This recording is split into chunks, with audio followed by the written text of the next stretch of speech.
Hello, today I'd like to talk about a couple of interesting cases decided last month in New South Wales. Both of them involved getting probate of an informal will, which would be under the equivalent of our Section 18 of the Succession Act.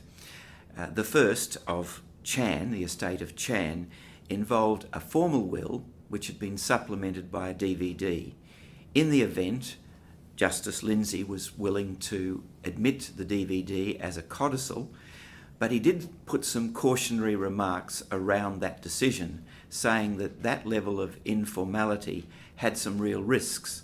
One of them, of course, was whether it would meet the statutory requirements, which it did in that instance, but also the difficulty of the potential for the language used as something that could lead to construction difficulties, and just generally a cautionary remark there.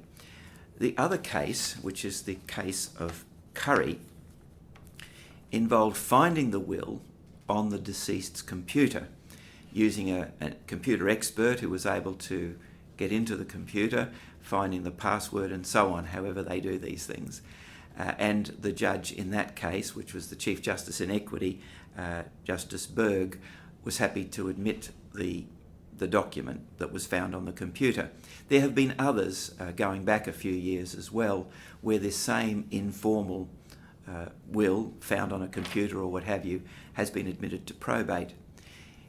Clearly that's not the ideal way to do things, and it's a great burden and added cost, so it's not something that we would encourage as a profession. But the one thing I did want to stress is that as a profession, we now have to, I think, be much more vigilant about saying, well, we've got the formal original will. Is that all there is to the testamentary wishes? Should we not be encouraging the family to check the computer of the deceased to see that there's nothing been left there, and perhaps DVDs that may also have been in storage? So in the old days, we would simply go through the paperwork that might be in the deceased's desk or where they keep their private papers, looking for something that may be testamentary in nature.